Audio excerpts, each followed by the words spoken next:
Om Sam Saraswati Namaha. Namaste. Namaste, everyone. This evening on page 247 of the Bhagavad Gita, we're going to discuss chapter 18. And the clarity of pure devotion said, O one of mighty arms, Krishna, I wish to know the principles and distinctions of the establishment of truth within and of renunciation. O ruler of the senses, Krishna, slayer of the demon of entanglement. You know how you get all tangled up in all of your attachments? I had one this morning which was a confusion between all the different things that someone wanted to do. And they were all tangled up in those attachments. So he wants to know all about tyag and sannyas. Those are the operative words. How do you establish truth within sannyas? Satya ka nyas kore, to establish within is nyas. To establish truth within is sannyas or satyanyas. Sannyas is better. And tyag is renunciation. How do you renounce something? Of course, you got to get it before you can give it up. You can't just say, I don't have anything and therefore I may renunciate. Yes. The respected Supreme Divinity said, the established within of all actions which contain desire is known by inspired poets as the establishment of truth within. While the renunciation of the fruits of all actions is declared as renunciation. So if you swallow all your desires and take all your selfishness out of every action, then you're sannyasi. You've established truth within. If you complete the action and give up the fruits for others, then you are a tyagi, a renunciant. Some thinkers declare that all action should be renounced because it has faults, while others proclaim that the actions of sacrifice, giving, and austerity should not be renounced. So some people say, don't do anything, because it all has some kind of worldliness attached to it. As soon as you're doing it, other people say, well, you can give, you can make sacrifice, you can make puja, you can hear my conclusions about renunciation, O most true among the descendants of the light of wisdom, Arjuna. Indeed, 3 kinds of renunciation have become famous. The actions of sacrifice, giving, and austerity should not be renounced. Do it. Indeed, sacrifice, giving, and austerities have the effect of purifying beings who think. If you're going to think about anything, think about others. If you're going to think about others, then think about what you can give to them, how you can make sacrifice for them, how you can perform austerities for the gods. But even while performing these actions, abandoning attachment to the fruit is necessary, son of she who excels Arjuna. This is certainly my excellent opinion. Even Krishna has it, weighs in with an opinion. The renunciation of any necessary action from ignorance is inappropriate. And such neglectful abandonment is declared as coming from darkness. If you give up, if you fail to perform that which is necessary to perform, you're pretty stupid. And that's not renunciation. That's declared as tamasic. He who renounces action because of fear or pain to the body, or is performing renunciation of the quality of desire and does not even obtain the renunciation of fruit. So if you've got rajasic action, you're performing that action from fear or pain, or to avoid pain or to get gain, then you've got that action is bound by desire. That's rajasic. Actions performed to produce necessary effects, renouncing attachment to the fruits, are regarded as renunciation in light. And that is sattvic, clarity of pure devotion. The intelligent one who sacrifices free from doubt, with neither repulsion to disagreeable actions nor attachment to agreeable ones, is established in light. If you have neither attraction nor repulsion, you're sattvic. You're just doing it because it's supposed to be done. It is verily not possible for a wearer of a body to renounce all action without end. Everybody who wears a body has to do something. Otherwise, you can't keep the body. But he who can renounce the fruit of action is called a renunciate. There are three kinds of fruit, desirable, undesirable, and mixed. Follow those who do not renounce, even after death, which never accrues to one who is established, who has truth established within. If there are three kinds of fruits, what you want to get, what you don't want to get, and somewhere in between. And all of that follows you from birth to birth and death to death and birth to death, etc., etc. There's a cause and effect attachment to the fruits of those actions. But one of mighty arms, Arjuna, learned from me the 5 causes to attain the end of all action as spoken of in the philosophy of the enumeration of the principles, that Samkhya philosophy. I'm going to recite the 24 principles which will take you to the embodiment of Mother Nature. A conducive place, the doer of action, that's the divine within you, the hands who do the action, the various different endeavors, and the presiding deity is the 5th. Those are the five causes of attaining what you want to attain through action. If you remember, it's a conducive place with a conducive doer, with the right motivation, to a conducive recipient, appropriate recipient, and God is there. Those are the 5 things which produce the action which makes you free from action, which doesn't bind. Whatever action a man performs with body, speech, and mind, whether correct or opposite, these 5 are its motivation. You got to have a conducive place, an appropriate giver, appropriate recipient, the organs or the medium of action, and you have to have God present. And if those 5 are all present in your action, that action will not bind. These 5 are its motivation. He who is of wrong opinion because of unripened intelligence, who sees himself alone as the doer, he does not see. He whose attitude is free from ego, whose intelligence is not corrupted, even having slain these people, he does not slay, nor is he bound. He can do, if he's free from ego, he becomes the media through which God is performing all action. He's not bound. It's not his sin. Wisdom, what can be known, and the knower are the 3 which give rise to action. The hands, the action, the doer are the 3 united in action. Wisdom, action, and the actors are declared in the enumeration of qualities to be of 3 kinds according to the distinctions of qualities. Also, listen to this.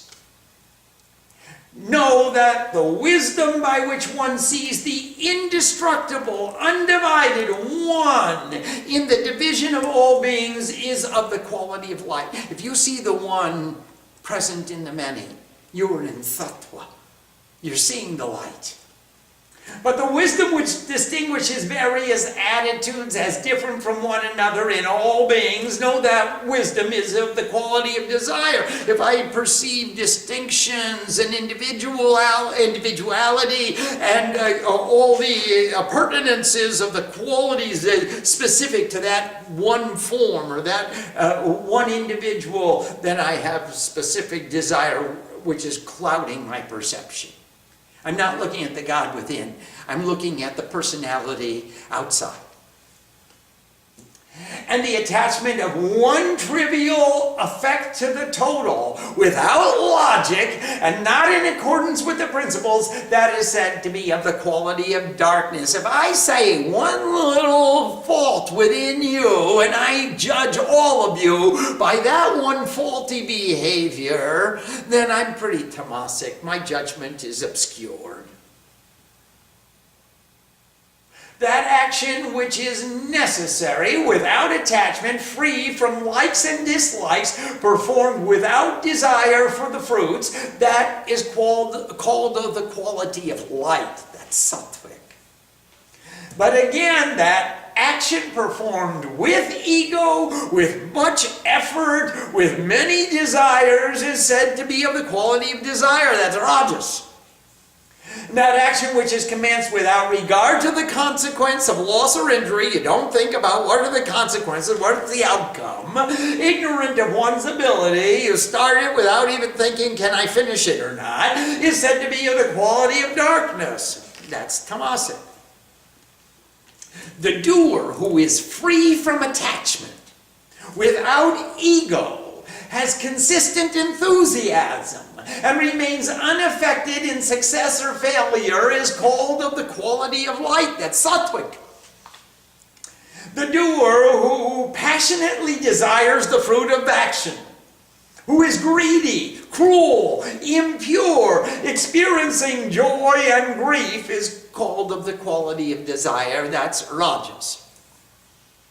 The doer who is not united, who is vulgar, stubborn, deceitful, malicious, lazy, depressed, or procrastinating, is said to be of the quality of darkness. That's tamaguna. Here, as I fully explained, the three kinds of qualities which distinguish the firmness of the intellect, conqueror of wealth, Arjuna. That intellect which knows actions as evolution and involution, the cycle of life, the wheel of life, consistently, continuously rotating and revolving. Appropriate effects and inappropriate effects, fear and fearlessness, bondage and liberation, is of the quality of light, son of she who excels, Arjuna. And that intellect which mistakenly understands the ideal of perfection and derogation of the ideal, appropriate effects and inappropriate effects, is of the quality of desire. That's rajas, son of she who excels, Arjuna.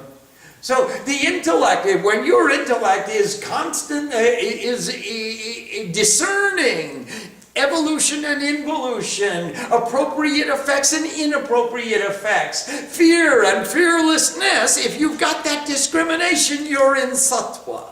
And when you're thinking, your intellect mistakenly understands, or it has a confusion of dharma and all dharma. It has a confusion of the appropriate effects and the inappropriate effects. It's the quality of rajas, it's the quality of desire. And that intellect which is encompassed by darkness and thinks the opposite about all things, even confuses actions in derogation of the ideal for the ideal of perfection, that is of the quality of darkness, son of she who excels, Arjuna. So if you're full of confusion, if you're full of darkness, if you're full of selfishness, if you've got just a plain mistake, and I think I'm going to do this action and get good fruits by harming someone else, that's pretty tamasic. That firmness which restrains the actions of the mind, the breath, and the senses in unswerving union is of the quality of light. That's sattvic, son of she who excels, Arjuna. But that firmness which holds on to the ideal of perfection, to desire and wealth, from attachment to desired fruits of action, is of the quality of desire. I'm not letting go until I get paid. I want my reward. And that firmness by which a stupid man does not abandon dreaming, fear, grief, depression, conceit, that firmness is of the quality of darkness. That's tamaguna, son of she who excels, Arjuna. O best of the descendants of the light of wisdom, Arjuna, now hear from me about the three kinds of pleasure by which one attains the end of pain by rejoicing in practices. That's sadhana. That pleasure which at first seems like poison and in the end like nectar, like singing the Chandipat, is said to be of the quality of light, as it is the consecration of the intellect and the soul. I consecrate my intellect and my soul by overcoming the natural tendencies to seek comfort and pleasure. That idea of pleasure which arises from union with the senses and seems at first like nectar and in the end like poison is remembered of the quality of rajas, of desire. I'm sure a few of us have had some similar types of experiences. That pleasure which deludes the soul from the beginning and subsequently arising from sleep, laziness, and carelessness is declared to be of the quality of darkness. That's tamasic. So if it starts out hard and it ends up joyful, it's sattvic. If it starts out really easy and pleasurable and fun and it ends up really hard, and that's the quality of rajas. And that which starts out hard and ends up hard, and it starts out from stupidity and it ends up in stupidity, that's pretty tamasic. There is no existence born of nature liberated from these three qualities.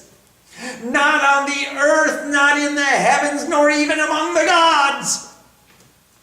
The activities of the intelligence system, the Brahmins, the defense system, the Kshatriyas, that's the immune system, the circulatory system, that's the Vaishyas, and the system which nourishes and cleanses, those are our Shudras that bring nourishment into our city and take away all the refuse, are distinguished by their intrinsic natures born of these qualities. Peacefulness, self-control, austerity, purity, patience, the purification of knowledge, wisdom, the application of wisdom, and the continuous pursuit of self-realization are the actions natural to the intelligent people, to the intelligent system, to the Brahmins of our society. Shama Dhamma Tapasso Chang Shantir Arjabam Evacha Gyanam Vigyanam Astikyam Karma Brahma Swabhavajam. This is swabhavic. It is the intrinsic nature of a knower of the Supreme, or someone who functions as the guiding intellect of our society. Whether it be my brain or whether it be my guru's brain, it's the Brahman in my society, in my life, the illuminator of divinity. Courage, light, firmness, efficiency, not fleeing from the battle. Arjun, a regal attitude are the actions natural to the defense system or to the kshatriyas, to the administrators. Cultivation, keeping cows, and commerce are activities natural to the circulatory system. Those are the Vaishyas who circulate goods and services in our society. Actions which serve are natural to the system which nourishes and cleanses, and those are the Shudras, or those who bring in the nutrients to the society and take away the waste products. Devoted in his or her own sphere of activity, a man attains perfection. Listen to how a man finds perfection engaged in his own actions. All of us have all of these four functions within every organism from Brahma to a blade of grass. But we have a preponderance of one characteristic over the others.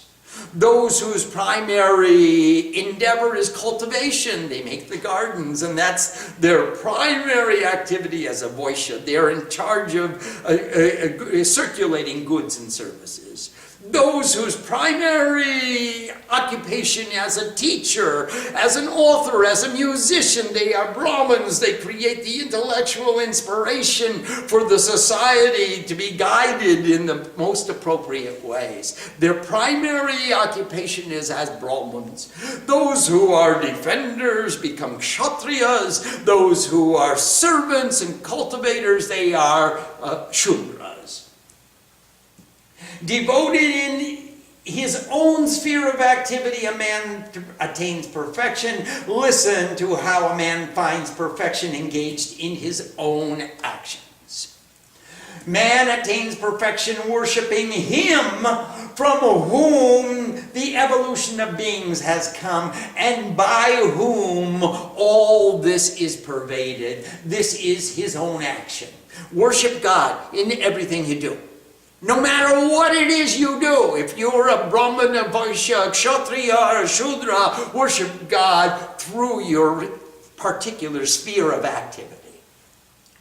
Better is one's own ideal of perfection than the ideals of another, if they are performed well, as is necessitated by one's own intrinsic nature. Though of limited quality, such performance of action can cause no conflict. So you've got your own ideal of perfection. Everyone be true to yourself. To thine own self be true. He knew something, that Mr. Shakespeare. To thine own self be true. So follow your Dharma. Define your Dharma. What is your highest ideal of perfection, and make that your goal. Make that your path. Make that the primary occupation of your activities on the earth, designed to accomplish those goals. And then you can, such performance of action can cause no conflict. You're free from conflict. You have a path, you have a goal, you have a budget, you have an idea what you want to do, why you're here, and what you're going to do while you're here. These are all defined for you. Do not renounce the actions of your birth, even though they have faults, for all undertakings have faults, like fire is encompassed by smoke. Well, you were sitting up in heaven looking down and saying, well, it's probably time for me to take birth again. What kind of a family will provide the environment which is most conducive for me to come into this world and fulfill my destiny? What kind of family should I choose? And that's how you chose the families and the religion and the Dharma and the occupation of your mind and the occupation of your primary functions of your life. Your primary goals were chosen because of your sanskar. You had a tendency to manifest behavior in a specific way, and you chose a family which could nurture you in an environment which was most conducive to empowering you to become what you have become. All of us. I personally took birth in the home of business class, mercantile class, Vaishyas. And they empowered me so that at a young age, I was already working. I worked my way all the way through grammar school, high school, even college. By the time I graduated college, I was so sure that I could get a job. Anytime I wanted one, I didn't need one. And I went out around the world to see if there was anything else that I could devote myself to, which would be more fulfilling to me than just making money, because I knew I could do that.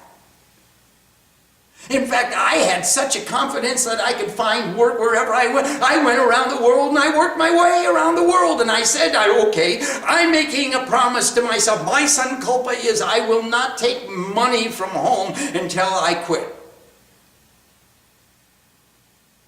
Until I go belly up, I go bankrupt, I need a ticket home, they got to bail me out of jail, they got to put me on a plane some way, they got to get me back to America, then I'll take money. And I did that. I picked fruit, I picked grapes in France, and I picked apples in Israel, and I drove a plastic truck, and I became a chauffeur, and I painted boats in Rotterdam, and I worked my way around the world. I was a steward's helper on a Turkish freighter from Casablanca to Istanbul. I had lots of jobs. I did a lot of different things. Believe me. Some of them I don't even want to tell you about. The point of the story is I was so sure that I could make it. By the time I got to India, I was, whoa, I was self-sufficient immediately. Immediately, I had seen things that I could talk about in farmers and villages and teach English and teach all kinds of stuff. I could stay there for the rest of my life. I lived on $6 a month. And it was a joy for people to feed me. I became the adopted son of every village in our district. The reason I'm saying this is because I got empowered from an early age to be economically self-sufficient and independent. And I didn't have to dedicate myself to the pursuit of mammon. I could pursue the wisdom that I wanted to find. And that empowered me. And you may say, well, Guy, that's really weird that he was born as a business in the business community and he became a sadhu. Be true to your dharma, you become a sadhu. Sadhu means efficient. And if you're efficient at whatever you do, you'll automatically come to God. That's the highest efficiency. What do you do the best? I pay attention. Oh, paying attention is meditation. Meditation is the pursuit of union and communion with the one. So better is one's own ideal of perfection than the ideals of another. Do not renounce the actions of your birth, even though they have faults. All undertakings have fault, like fire is encompassed by smoke. He whose intellect is everywhere unattached, who has conquered his soul, who has controlled desire, attains the supreme perfection of establishing being without action within. Being without action. You find that place of solitude, that place of silence, that place where it's quiet. Briefly learn from me, O son, who takes away the deficiency of others, Arjuna. Having attained that perception, he attains supreme divinity, which is the loyalty to the highest wisdom. I mean, nicely said. With the intellect united in purity, firmly controlling the soul, renouncing sound and other ideas, abandon attraction and aversion. Go beyond the opposites. Serving silence with controlled diet, controlling speech, body and mind, always united in meditation. Take refuge in equilibrium. God, if I didn't know the guy who wrote this, I would have wanted to write it myself. This is really cool. Eradicating ego, strength, arrogance, desires, anger, covetousness, possessiveness, and being at peace, one can think to become one with supreme divinity. Who has become one with the supreme divinity loves the soul, does not grieve nor desire. He is the same to all beings, and he attains supreme devotion to me. By devotion, he knows the principles, what I am and who I am. Having known the infinite principles, he enters me. By always taking refuge in me, he performs all actions. By my consecration, he attains the eternal, indestructible goal. That's the prasad of his offering. Establishing your consciousness in me during all actions, unite in my supreme intelligence. Always take refuge in the consciousness of me. Absorbing consciousness in me, you will cross over all confusion as my consecration. That's the prasad you're offering. Now, if from egotism you will not hear, you will suffer. This ideal is untrue if you egotistically think you will not fight. Your nature will compel you. If you think I don't have to fight this battle, your nature will compel you. You cannot accept mediocrity as a way of life.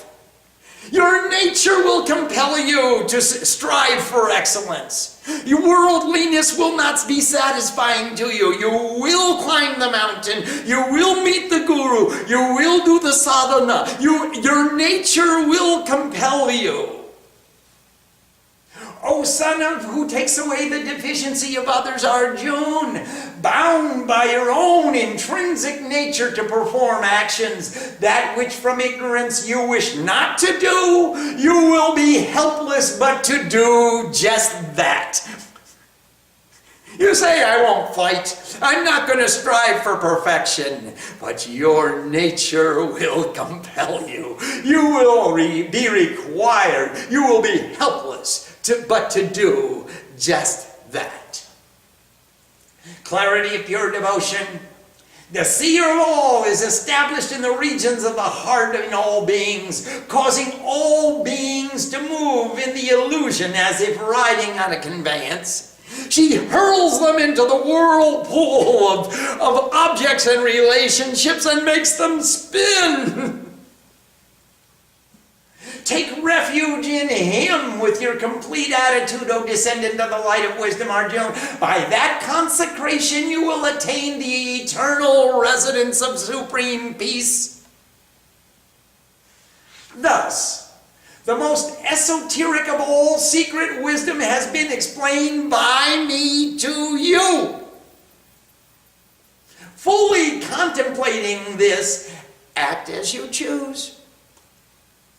Ultimately, it's your choice.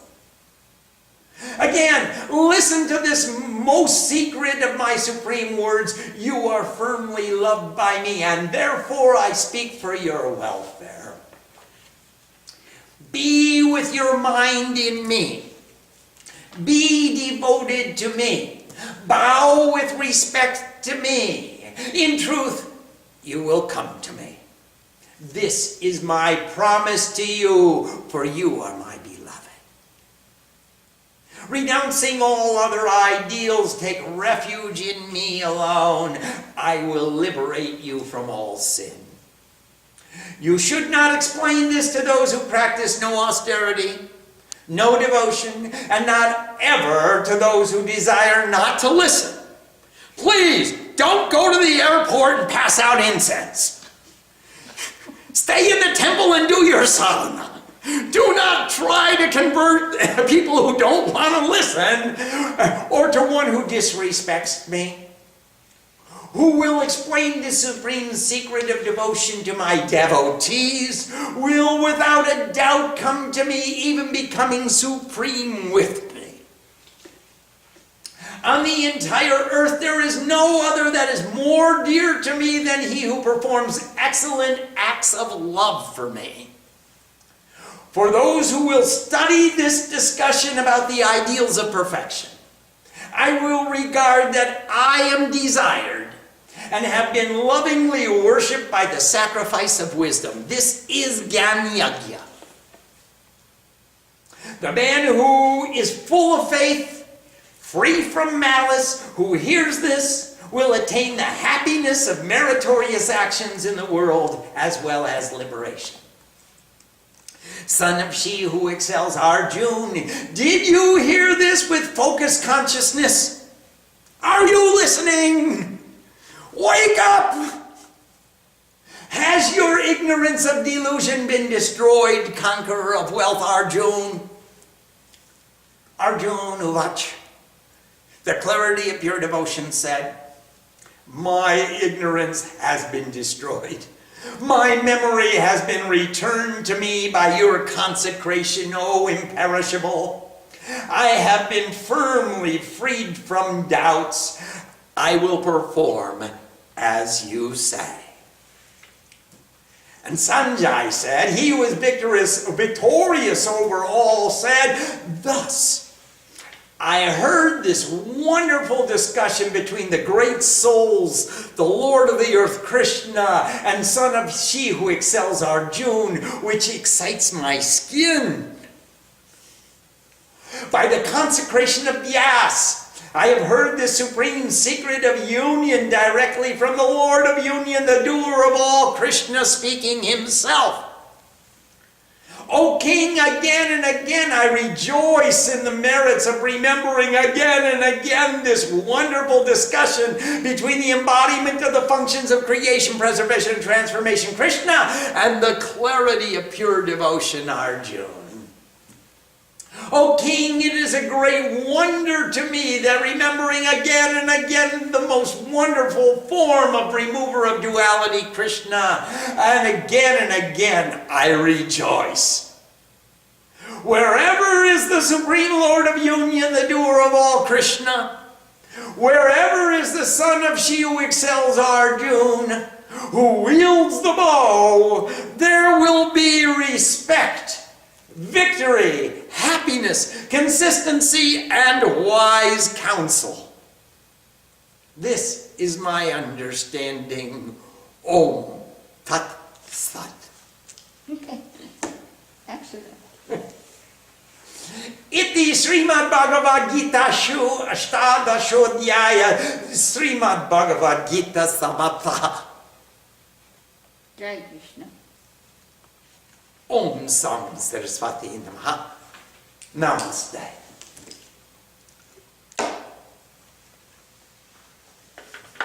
Let's see if there are any questions.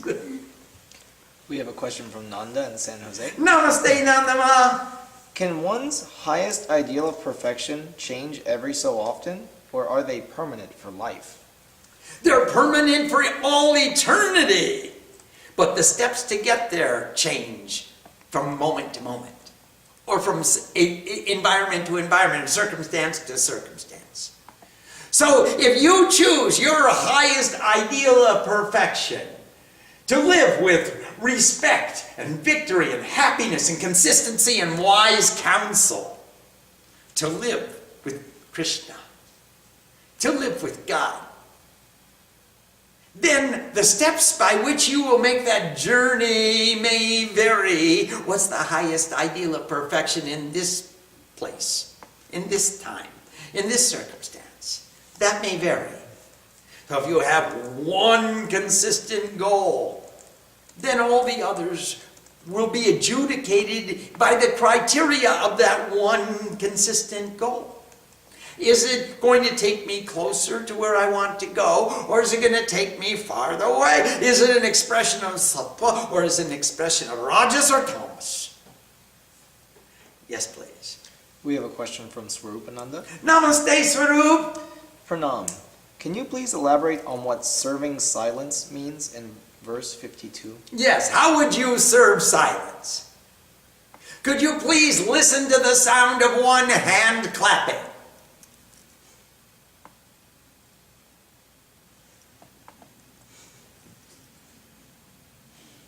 Please become a servant of silence. Yes, please. We have a question from Ramya in Bangalore. Namaste, Rami Mami. In verse 66, Sri Krishna says, renouncing all other ideals, take refuge in me. Is this advice for everybody in how to define their ideal of perfection? Absolutely. This is the supreme overriding ideal, the goal, the objective for which we all strive is to attain complete union in God. Now, how we go about that process is different for us all. Each one of us will choose our own path and the steps that are appropriate along that path. We need dharma, we need artha, we need kama, and then we get moksha. Now, how much artha do you need to maintain your dharma? Each one of us will decide that for ourselves in our own circumstances. Some people may want to find God in the penthouse on Park Avenue. And some people may want to find God in a kutir on the bank of Ganga. That will determine how much artha they need. And as soon as you know how much artha you need, you know what kind of education you need to get the kind of job, so that you can get the kind of resources, so that you can maintain that standard of living and then be free to renounce the fruits of your actions. So each one of us has our own personal definition of what is that ideal of perfection, but as long as we're pointed in the right direction. For many people, the penthouse on Park Avenue is the highest ideal, and they can't think beyond that what comes next. Because they're acting as though they'll never even get to Park Avenue. They haven't even planned what comes after Park Avenue. The goal will be to choose the highest ideal of perfection and let that be the presiding or the predominant quality, the predominant criteria by which you can adjudicate all the lesser goals. And then you can make a hierarchy of your goals and say, well, now first I have to get to step 1, and then complete step 2, and then step 3, and I go from the Annamaya Kosh to the Pranamaya Kosh, and from the Pranamaya Kosh to the Manomaya Kosh, and from the Manomaya Kosh to the Jnanamaya Kosh, and from the Jnanamaya Kosh to the Anandamaya Kosh. And I know where I'm trying to go. Yes, please. We have a question from Monish. Namaste, Monish. Swamiji, what is your stance on which karmas to accept? I usually accept them sitting down. I have no stance. I will accept the karmas which bring me closer to my goals. Now, I have to negotiate many times with my goals and expand and contract so that I allow for the vicissitudes of life to come and not throw me out of my center, but I will accept the karmas which are incumbent upon me to accept and look forward to the ones which I choose. We have a question from Sadhana Shakti in Seattle. Namaste, Sadhana Shakti. Pranam. How can we renounce the fear of pain in the body and transform it into an offering? Oh my gosh, it's so much fun. Say you're singing the Chandi and you get a cramp in your foot. And you say to myself, foot, what a small sacrifice I get to make to experience this pain just to demonstrate the sincerity of my commitment to my beloved guru, to my beloved deity, to my study of Sanskrit. I know that pain in my foot is sent there just to remind me of the privilege it is to make a sacrifice. I get to renounce my attachments to comfort and complete this sankalpa and sing the entire Chandi. And no one ever died from a cramp in the foot. Worst came to worst, you got up and you shook your foot and you woke it up when your foot went to sleep. So you don't dwell in attachment to the pain in your body so long as you can ascribe a dharmic enterprise and a reason for which the pain is totally bearable. Yes, please. We have a question from Julia. Namaste, Julia Ma. Namaste. Verse 37, which says that which seems like pain in the beginning but is pleasurable in the end. You said that this is like singing the Chandi. Can you tell us more about this and also explain further about what we are doing when we chant the Chandi backwards? Well, let's start with forwards. The first time you sang the Chandi, it seemed like it would never end. In fact, it went on and on and on. In fact, you didn't even complete it in one asana. You got up, you walked around, you stood up, you shook your foot, you shake, rattle, and roll. You went to the bathroom, you washed your face, and you came back and sang a little more. So it started out to be a very painful exercise, but you had faith, and you had an example, and you had an inspiration, and you persevered. So you stuck with it. Now, in that way, Chandi at the commencement was very painful. It started off in pain. And now you sit down and zap out a Chandi pot, forwards or backwards, and you can sing it front ways and backwards and upside down and all sides and further. She's yours. Namaste. When you sing the Chandi backwards or you do the Ultapat, what you do is you create a spandana, vibration. You take the vibrations of the mantras of Chandi and it ceases to be a logical order that you're reciting, but you're making all the vibrations in a reversed order. So you get all the vibrations inside you without an active intellect. And you make the mind gets quieter and quieter and quieter, because all that exists is the sound and the vibration of the mantras going backwards. It's no longer an intellectual exercise. You're not conceiving the story as applicable to you. You're only focusing on the sound and the vibration, and thereby you sort of, I call it, ironing out the wrinkles. Thank God for the ironers. Because you put a little starch down, you stretch out the cloth, and every time you get a wrinkle, you apply a little heat. And in the same way as you recite the Chandi backwards, you get to recite every syllable, and you break up every sandhi, and you got the vibration of the Sanskrit, and it's just the vibration of Sanskrit moving, and the intellect stops.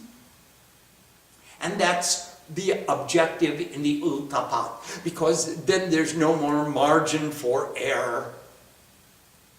So if you sing it Siddha Ultap or with a Shamput, as you progress and evolve in your recitation of the Chandi, it will change and it becomes more pronounced and more dynamic, and it expands. It becomes yours, Julia. You understand it intimately. You are so close to the Chandi. It's yours. It's your story. You are every character in that book. It's all you. And that's what happens when you sing it forwards and when you sing it backwards. When you sing it standing on your head or sitting in an asana. If you sing it upwards, downwards, all sides and further, it becomes your life. Chandi patal divaratrao kuriya divanna shankshaka. Whoever sings the Chandi in the day and in the night, it just becomes you. You become divine without a doubt. Yes, please. Did you have a question? I did. Please. It refers to some conversation from last night. Yes? You talked about the Nirvana mantra being Srimaz in your mantra, and that therefore is our mantra. No, that is not what I said. No, that's No, sorry, you're misquoting. Okay. But that's okay. Go ahead and ask your Okay. question. Okay, so I know that there are teachers who hand out initiations. Yes. Like candy, and I know that you don't do that. No. But with the discussion of last night and our new Sankalpa, which also makes a reference to mantras that you're initiated in, I was wondering, when we do japa, and when I do japa and I chant Nirvana, am I still getting the same benefits? If I have not been initiated, am I still getting the same benefits and Shakti from that mantra, like As if you were initiated? Is that the Yeah, comparison? Yes, and then what do we do? How do we prepare ourselves to be on the road towards initiation? Do we ask? Do you lead? Well, there's a whole bunch of different questions in Yeah, that. I know. So let's try to dissect that a little bit, because we've put a lot of different things together. The first thing is, if you recite the same mantra, if you were initiated as someone who was not initiated, or if I'm not initiated and I chant the mantra of someone who is initiated, do I get the same fruit? And the answer is no. You don't. There's something in the initiation that communicates a greater depth of intensity, a greater depth of immersion, a greater depth of vibration. I mean, there's more to it. Now, how do you prepare yourself to be a disciple or get initiated? And this will go to why there's a greater depth after you've taken initiation. How do you prepare yourself to fall in love?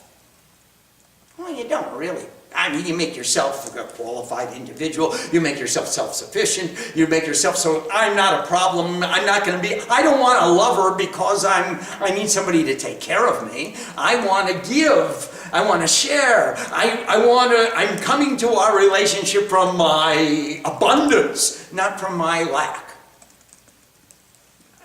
And then we get married.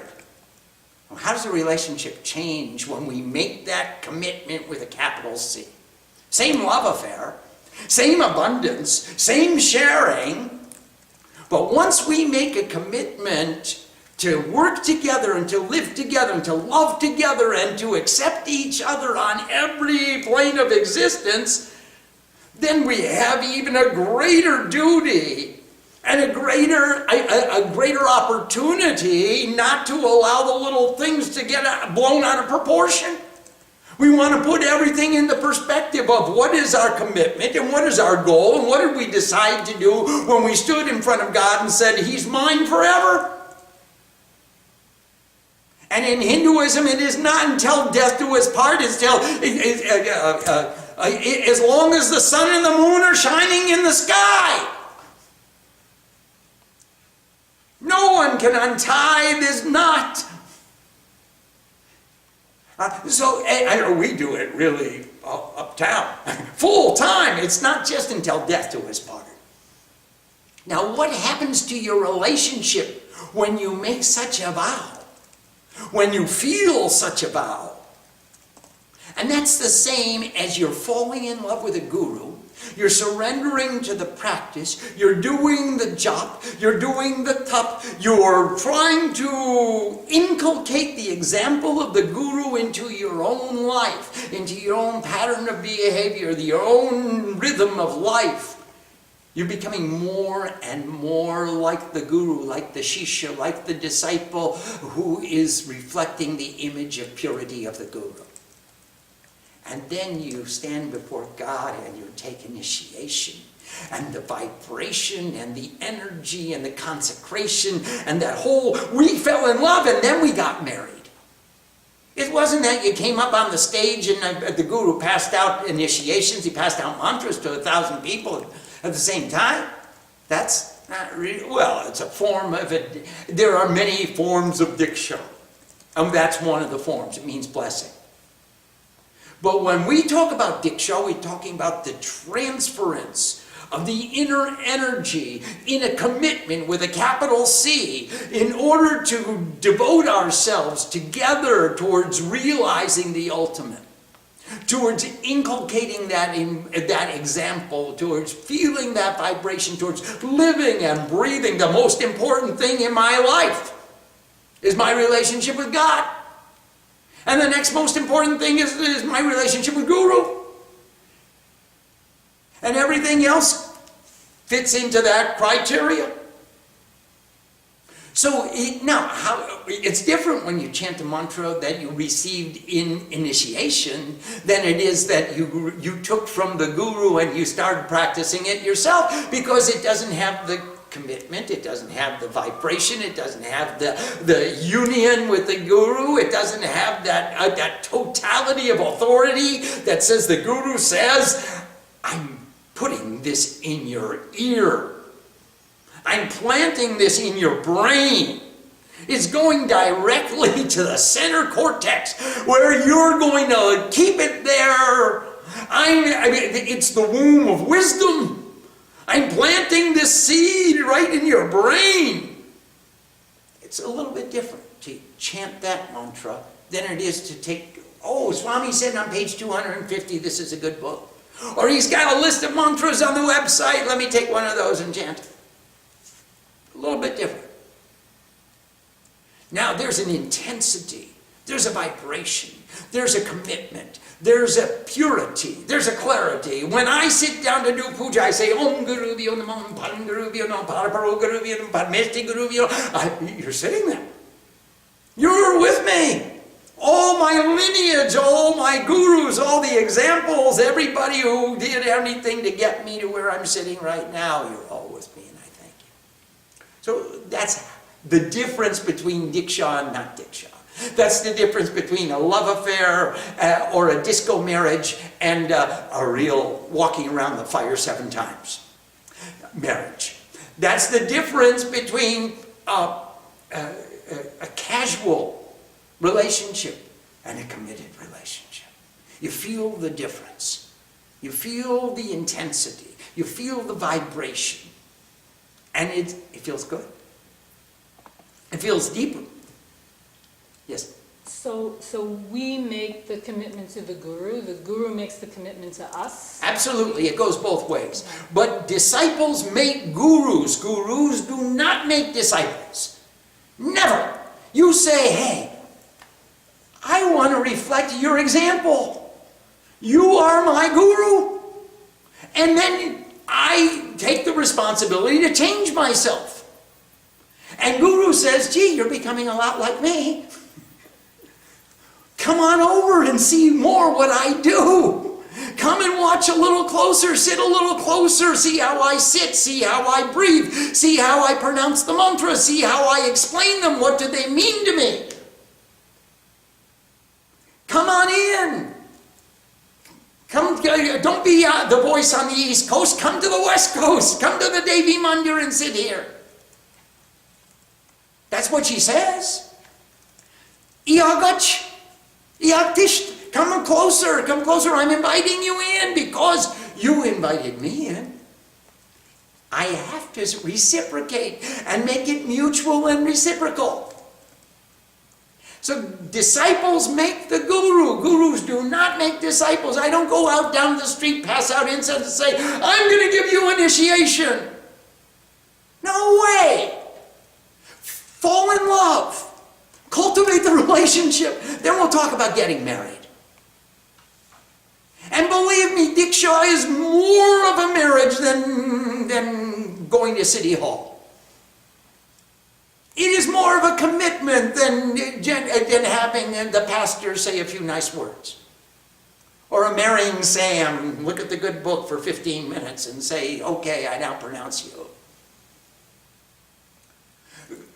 Diksha is the commitment. I mean, I surrender. I open myself up to you. I want you inside me.